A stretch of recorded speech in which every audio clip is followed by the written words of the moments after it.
Hello, my dear students. From this video, we are going to start grammar section. In this grammar, we begin from the parts of speech. विद्यार्थी मित्रांनो, ग्रामरला अनन्य अशा प्रकारचं भाषांमध्ये महत्त्व असतं आणि म्हणून ग्रामरबद्दलची माहिती करून घेणं खूप आवश्यक आहे.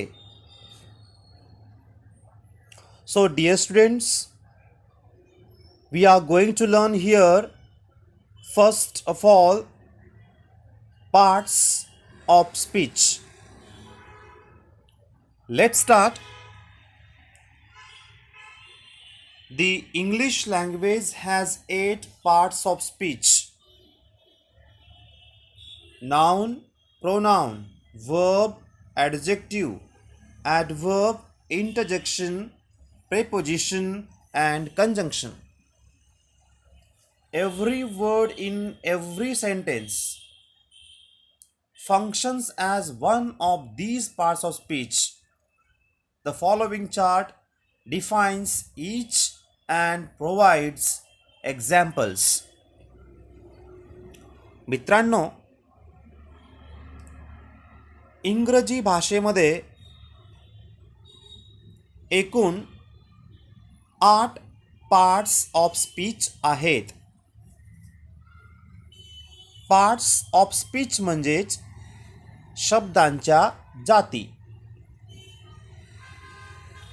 तर इंग्रजी भाषेत लिहिताना किंवा बोलताना आपण निरनिराळे शब्द वापरतो आणि हे शब्द अर्थाला अनुसरून योग्य क्रमाने योग्य ठिकाणी वापरून वाक्य तयार होत असतं आणि वाक्यांमध्ये जे वर्ड्स काम करतात त्यांना अनुसरून शब्दांच्या 8 जाती या ठिकाणी आहेत.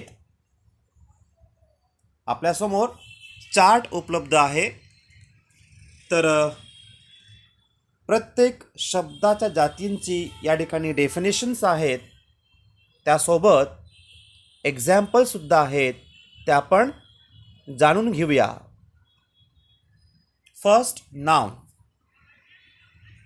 मित्रांनो, नाउन म्हणजे काय? तर नाउन म्हणजेच नाम.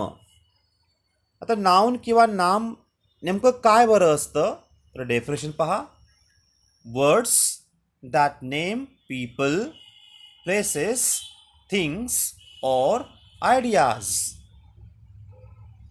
तर अशा प्रकारे वस्तू असेल, स्थळ असेल, प्राणी असेल, व्यक्ती असेल, गुण असतील किंवा भावना असतील,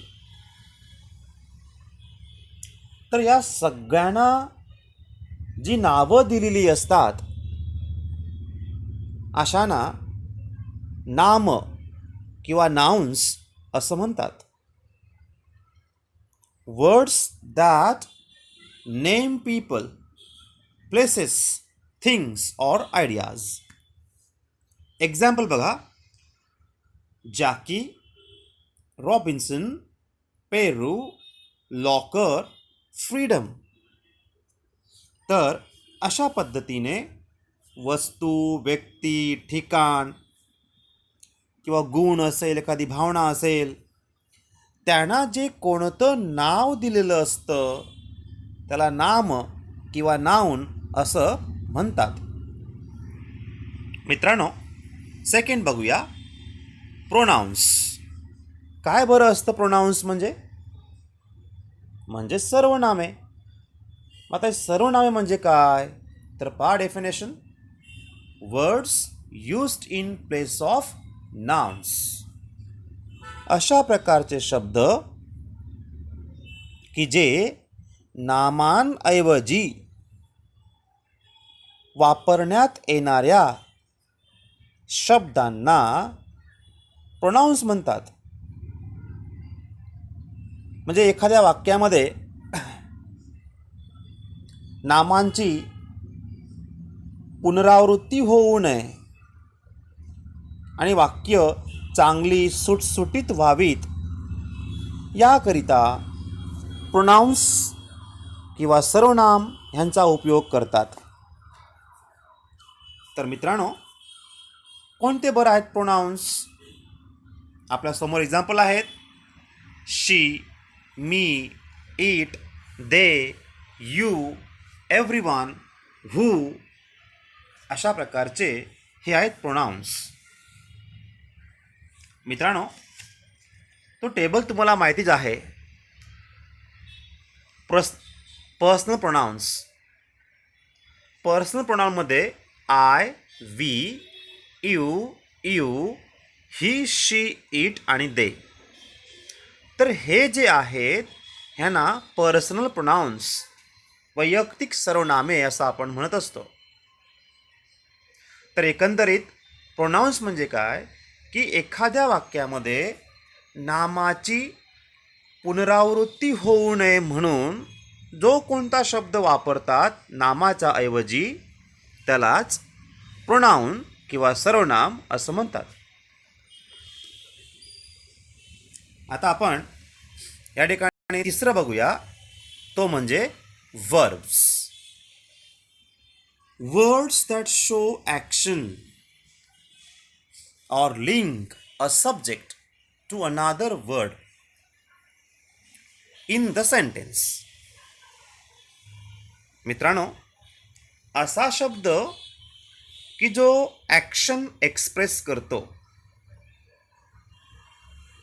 म्हणजे काय की ज्या वाक्यामध्ये क्रिया व्यक्त होते, ज्या शब्दातून क्रिया व्यक्त होते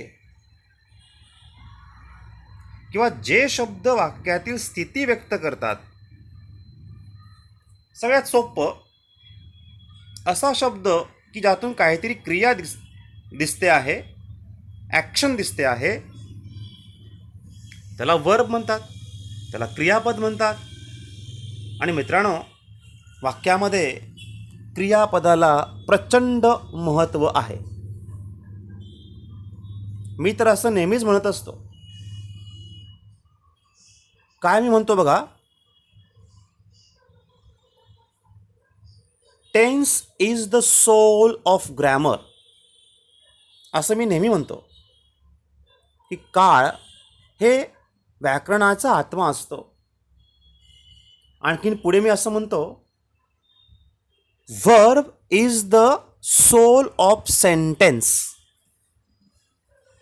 म्हणजे क्रियापद हा वाक्याचा आत्मा असतो.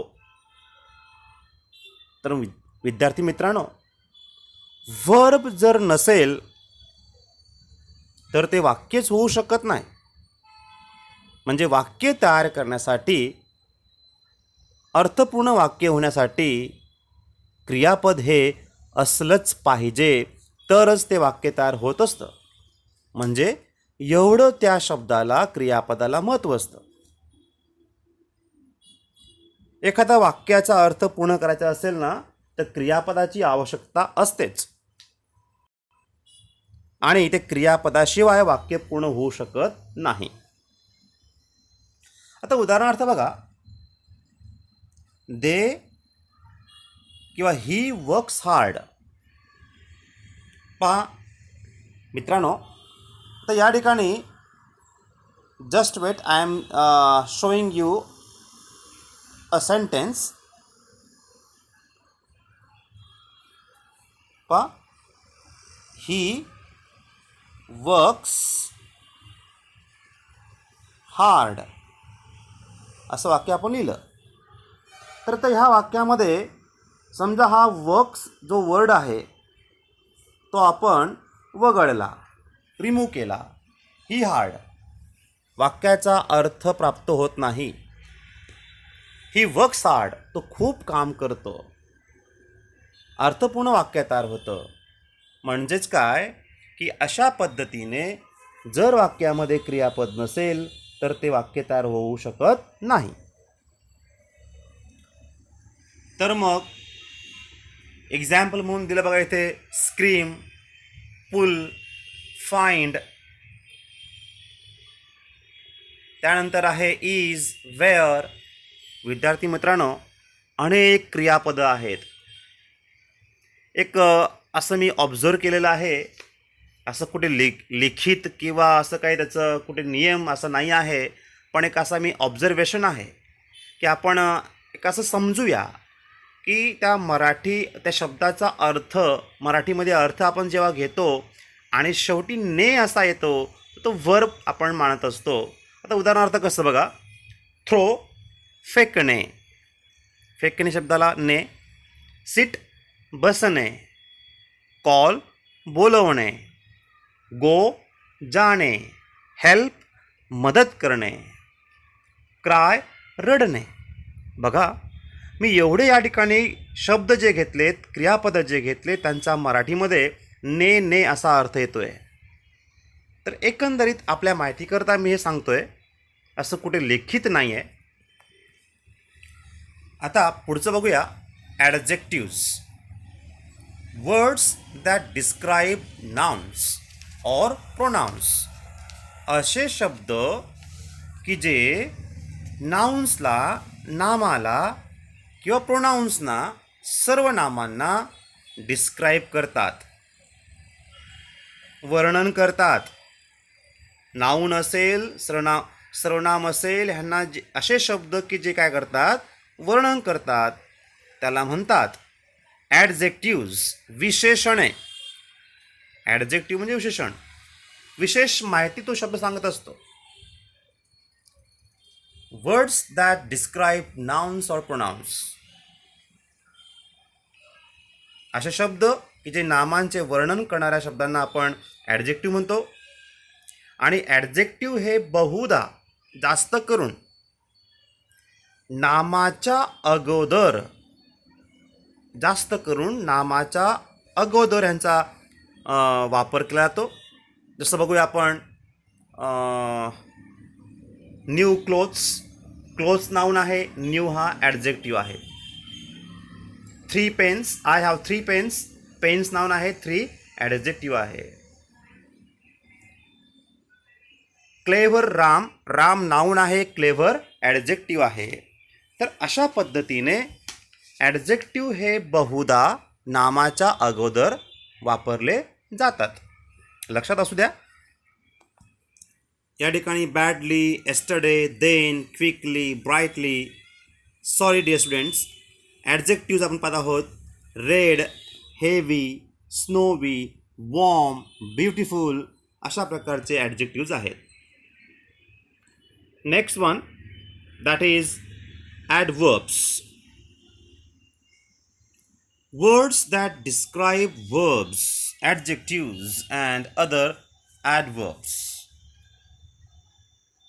असे शब्द बघा, ॲडवर्ब्स, अशा प्रकारचे शब्द की जे क्रियापद असेल, विशेषण असेल किंवा क्रियाविशेषण असेल, ह्यांच्याबद्दल अधिक माहिती सांगणारा शब्द म्हणजे ॲडवर्ब्स, म्हणजे क्रियाविशेषण.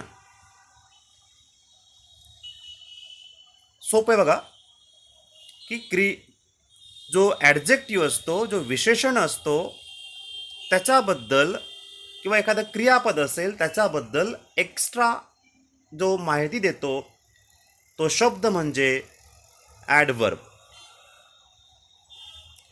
एक्झाम्पल बघा, badly, yesterday, then, quickly, brightly.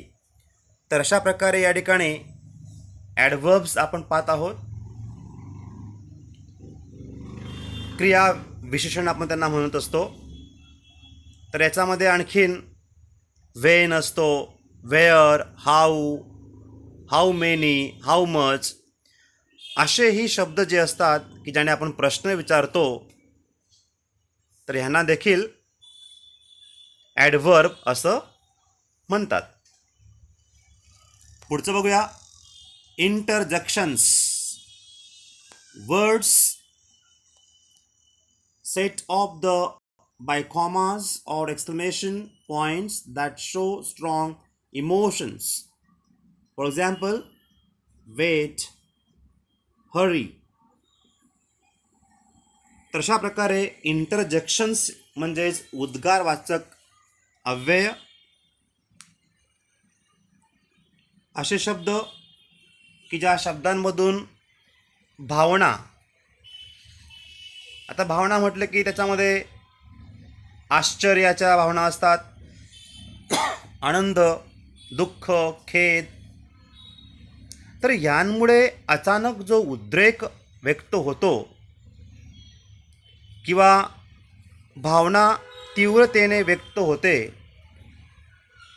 अशा शब्दांना इंटरजेक्शन्स म्हणजेच उद्गारवाचक अव्यय असं म्हणतात. आपण एवढ्यात पाहिलं उदाहरणं वेट, हरी, अलास, आ, ओ, हॅलो, इंडीड, हुरा. तर अशा प्रकारे या शब्दांतून भावनांची उत्कटता व्यक्त होत असते आणि म्हणून यांना म्हणतात interjections. Alas, he is no मोर. या वाक्यामध्ये अलास हा जो शब्द आहे हा या ठिकाणी भावना व्यक्त करतोय आणि म्हणून तो आहे इंटरजेक्शन. सेकंड लास्ट बघूया प्रेपोजिशन्स.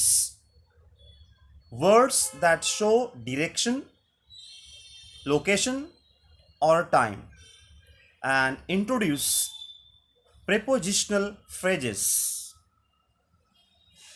Prepositions म्हणजेच शब्दयोगी अव्यय. काय बरं हे असतात? तर नामाच्या किंवा सर्वनामाच्या पूर्वी words which used before a noun or pronoun. It shows relationship between noun or pronoun. That is called prepositions. म्हणजेच नामाच्या किंवा सर्वनामाच्या पूर्वी वापरले जाणारे आणि त्या नामाचा किंवा सर्वनामाचा वाक्यातील दुसऱ्या एखाद्या शब्दाशी संबंध दाखवणारे शब्द म्हणजेच शब्दयोगी अव्यय. आपण उदाहरणं पाहिलीत बघा, of, from, for, among, into, down, etcetera. आणखीन बघा, the book is on the table. पुस्तक टेबलावर आहे. या वाक्यामध्ये ऑन द टेबल, ऑन हा प्रेपोजिशन आहे. मित्रांनो, इंग्रजीत प्रेपोजिशन्स हे सेपरेट वर्ड्स असतात. जसं मी बोललो on, in, by, with, at, to. These are the separate words in English. परंतु मराठीमध्ये हे जे शब्द असतात प्रेपोजिशन्स किंवा शब्दयोगी अव्यय हे शब्दाला जोडून असतात. आत्ताच आपण एक एक्झाम्पल पाहिलं, the book is on the table.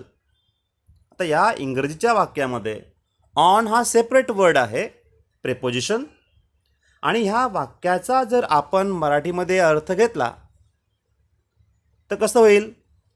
पुस्तक टेबलावर आहे. आता ह्या वाक्यामध्ये टेबलावर हा एकच शब्द आहे, परंतु या ठिकाणी तो वर हा खऱ्या अर्थाने शब्दयोगी अव्यय आहे. तो वेगळा नसून टेबलावर हा एकच शब्द कॉमन वर्ड या ठिकाणी केलेला आहे. So I would like to tell you this difference between this two languages, Marathi as well as English. I hope you got it. See the next one, that is the last one, conjunctions. Words that connect other words or groups of words. That is called conjunctions. मित्रांनो, conjunctions म्हणजे काय? म्हणजे उभयान्वयी अव्यय. हे काय करतात बघा, दोन किंवा त्यापेक्षा अधिक शब्द असतील किंवा वाक्य असतील त्यांना जोडण्याचं कार्य करत असतात. असे शब्द की जे दोनपेक्षा अधिक शब्द असतील किंवा वाक्य असतील त्यांना जोडण्याचं कार्य करत असतात, त्यांना म्हणतात कंजंक्शन्स, उभयान्वयी अव्यय.